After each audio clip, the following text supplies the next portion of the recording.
C'est avec le même plaisir de vous servir que je vous retrouve à ce rendez-vous de l'information. Le sommaire, l'insuffisance rénale est une maladie qui touche plus de 600 millions de personnes dans le monde.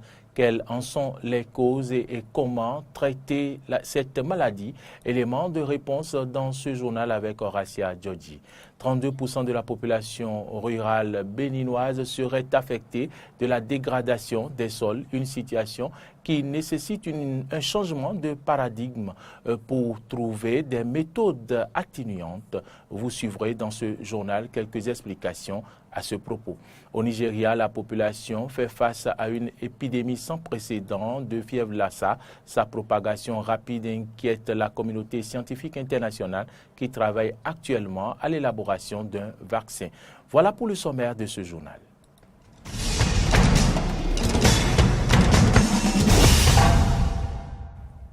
Madame, Messieurs, bienvenue à toutes et à tous.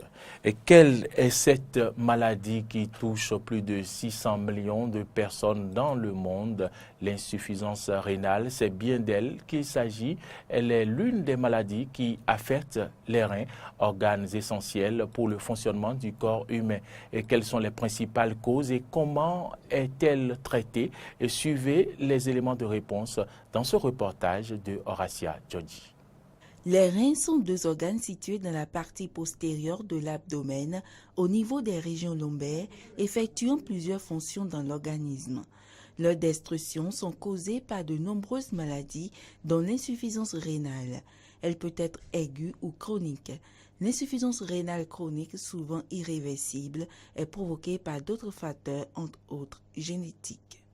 Des malades qui ont, par exemple, des kystes.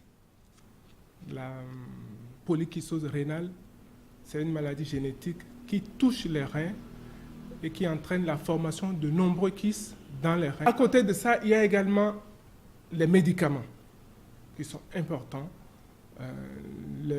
Pour une raison ou une autre, nos compatriotes prennent des médicaments de façon incontrôlée. Et ça peut abîmer progressivement le rein et entraîner et conduire à l'insuffisance rénale chronique nécessitant la dialyse.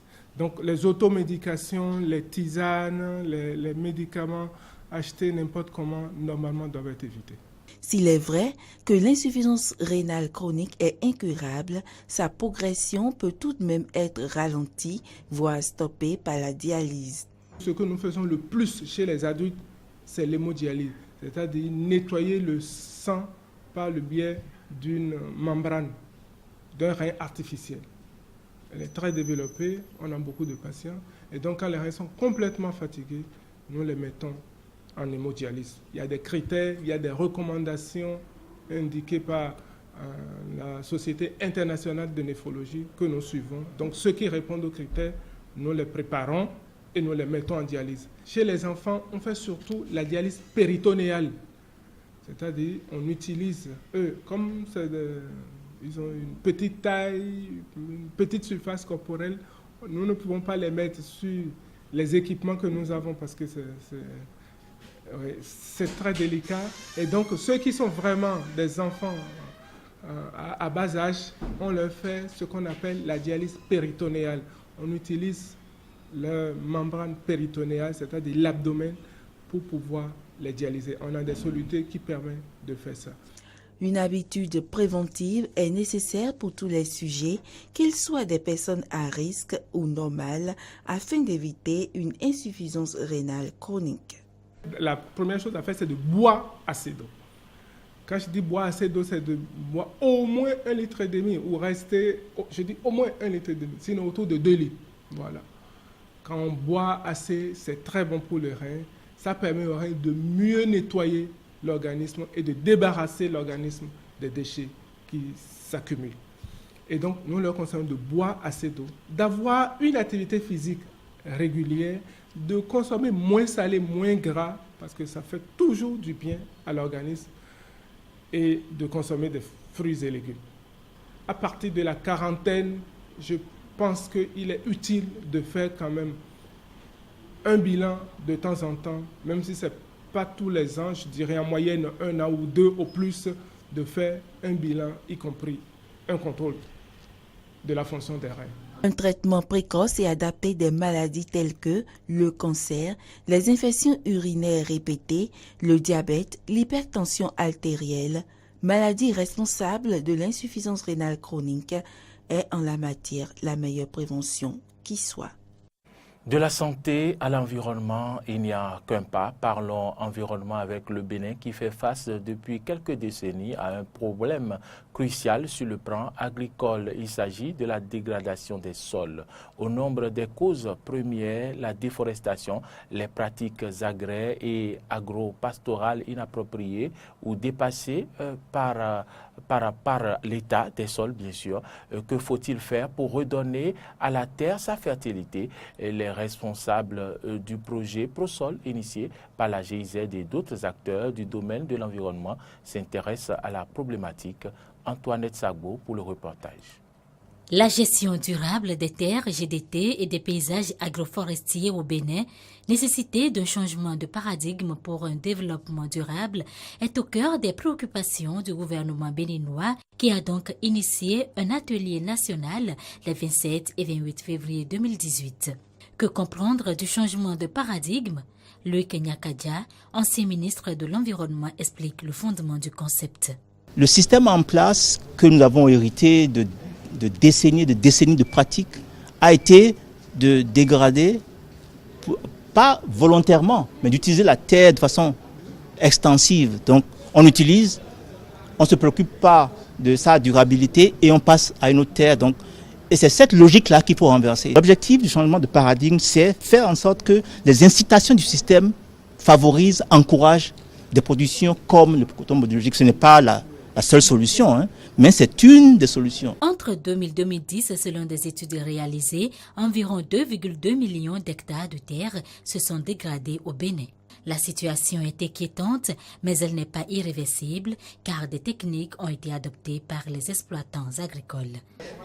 L'expérience à travers les plantes améliorantes pour une gestion intégrée de la fertilité des sols, avec l'agroforesterie, avec les mesures d'enrichissement du sol, avec la matière organique, avec le paillage, la gestion des résidus des récoltes et avec les mesures pour contrôler l'érosion.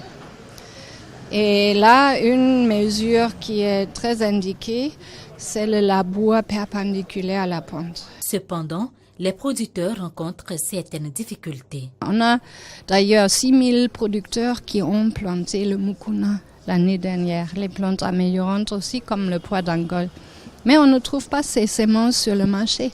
Le défi doit encore être soulevé pour pouvoir permettre à d'autres producteurs encore aussi d'accéder à ces semences. La GDT nécessite des investissements et donc la mise en place d'un mécanisme pour un renforcement du partenariat public-privé. Pour que la non-dégradation des terres marche, il faut au moins 10 ans pour commencer à avoir un retour d'investissement.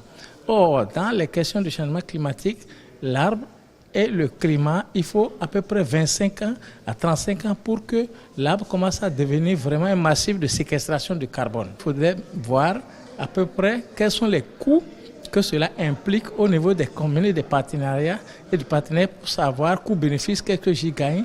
Et c'est à ce prix que nous allons pouvoir réussir cette bataille dans le partenariat public-privé autour de la non-dégradation des terres. Le changement de paradigme serait une stratégie pour réduire la pauvreté, renforcer la résilience climatique et promouvoir une gestion durable des terres. Un reportage de Antoinette Sagbo et de Fiacre Voiton. De la dégradation des terres, parlons de la dégradation des voies sur certains tronçons de la ville de Cotonou. Un fait à la vue de tous, mais sans réaction. La voie qui passe devant le ministère de l'Agriculture est dans un état défectueux, et ce depuis plusieurs années. Laurent Roland-Tonniquet est allé faire le constat. Suivez le reportage. L'asphaltage des rues de Cotonou est une des priorités du gouvernement, bien définie dans le programme d'action du gouvernement 2016-2021. Mais un constat amer se fait en ce qui concerne l'existant et même à des endroits spécifiques dans la capitale économique Cotonou. Le cas le plus flagrant est bien ici. La rue qui passe devant le ministère de l'Agriculture, de l'Élevage et de la Pêche est en état de dégradation avancée. Tous les jours, il y a des femmes, des véhicules montent dedans. Mais on ne peut rien, c'est vraiment... La vérité n'est pas toujours la bonne à dire dans ce pays. Pour l'avoir, nous avons un gars trop puissant, trop fort, qui bouge tout. Mais il ne voit pas ceci, donc c'est ce que nous allons dire la population. On ne peut rien dire. S'ils ont la possibilité de venir réparer, ils vont réparer, c'est tout. La voie est tellement dégradée au point où les usagers de ce tronçon ont du mal à circuler. Cet état de choses désole. À cet effet, ces usagers lancent un appel au gouvernement. Que les autorités m'attendent, qu'ils viennent à nos secours pour venir faire la voie. Parce que là où la voie est là, ça ne peut pas rester comme ça. Tout le monde attend le gouvernement. Je reste convaincu que le gouvernement va forcer les choses pour que nous puissions avoir une voie nette devant le ministère. Nul ne saurait être contre l'asphaltage des rues de Cotonou, mais l'entretien de l'existant pourrait démontrer la bonne foi et l'ambition du gouvernement. Autrement, les populations peuvent avoir raison d'être incrédules face à la noble vision du gouvernement. Journée internationale de la femme, nous en parlons encore ce 13 mars avec les femmes des médias de la section Atlantique littorale de la cellule des femmes de l'Union des professionnels des médias du Bénin qui ont célébré cette journée le week-end écoulé. C'était au cours d'un dîner de presse ponctué d'animation et de communication à la salle de documentation de la Cour d'appel de Cotonou, compte rendu de Freddy, Loris Davor et Fiacre Voitan. 48 heures après la journée internationale de la femme, la section Atlantique littorale de la cellule des femmes de l'Union des professionnels des médias a réuni membres, sympathisants et invités à la salle des fêtes du Centre de documentation et de l'information judiciaire de la Cour d'appel de Cotonou pour la 4e édition de célébrer les femmes des médias ce samedi 10 mars 2018. À l'ouverture de la cérémonie, la coordonnatrice CFU Atlantique littorale précise les fondements de l'événement. Il y a de cela 7 ans déjà, la CFU, la cellule des femmes de l'Union des professionnels des médias du Bénin, œuvre pour l'épanouissement des femmes professionnelles des médias. La cérémonie de ce soir permettra à chacune de nous de démontrer d'autres dimensions méconnues du public que nous ne cessons d'informer à travers nos différentes prestations. Nous avons l'habitude de couvrir les événements des autres, mais ce soir, c'est nous, femmes professionnelles des médias, qui sommes à l'honneur. Et comme si les différentes prestations de l'orchestre La Pierre Principale ne suffisaient pas, la déléguée CFU Atlantique Littoral confirmera tous les hommages à l'endroit de la femme au cours de cette 4e édition de célébrer les femmes des médias du Bénin. Oui, les femmes ont le devoir de faire plus pour que scintille davantage leur éclat. L'humanité ne s'en porterait que mieux. Oui, les femmes ont des droits qui doivent de plus en plus s'affirmer et s'affiner pour que cette illustre dimension et ce singulier prestige qui sont les leurs passent de la simple profession de foi à une réalité implacable. Ce n'est d'ailleurs pas pour rien que d'aucuns placent cette festivité sous le sceau de lutte pour des droits des femmes. Mais puisque c'est le micro, la plume, l'image et le son qui sont l'objet de notre présence en ces lieux, je voudrais rendre un hommage vibrant et mérité à toutes celles qui font de cette corporation ou celles qui font cette corporation. Vous êtes notre fierté. Oui, vous l'êtes, chères dames. Elle exhortera enfin toutes les femmes professionnelles des médias à appréhender la valeur de la profession et les difficultés y afférentes. Je voudrais nous inviter, chacune et toutes, à œuvrer pour donner un peu plus chaque jour notre lumière et notre éclat à cette profession qui, sans nous, perdrait sa sève et une partie non négligeable de son essence. Je ne suis pas sans savoir le difficile alliage qu'elle forme avec la vie de famille et les contingences sociétales. Mais nous sommes fortes, nous sommes clairvoyantes et conséquentes. La 4e édition de célébrer les femmes des médias du Bénin n'a pas connu que de la communication, de la réflexion, de la prestation. Elle a aussi proposé un menu simple au goût exquis. Hors du Bénin, le Nigeria fait face à une épidémie sans précédent de fièvre Lassa. Je vous l'annonçais en titre, un virus de la même famille qu'Ebola qui a fait plus de 100 morts depuis le début de l'année 2018. Sa propagation aussi soudaine que rapide inquiète la communauté scientifique internationale qui travaille actuellement à l'élaboration d'un vaccin. Plus de précisions dans ce reportage. Équipés de masques et de combinaisons intégrales, ces médecins viennent de soigner des malades de la fièvre Lassa. Ce virus, de la même famille qu'Ebola, fait des ravages au Nigeria. Une nouvelle épidémie a déjà fait 110 morts depuis janvier. Dehors, les familles attendent avec angoisse. Wilson a perdu sa femme il y a quelques jours. Sa petite fille de 3 ans, malade elle aussi, est confinée à l'isolement.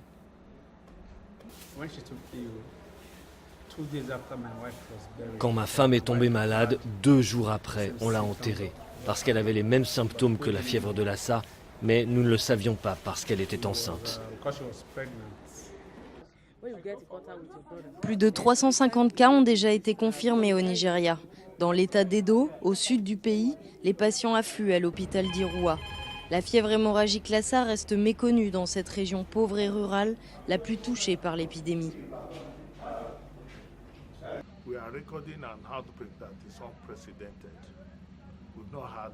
Nous enregistrons une épidémie sans précédent.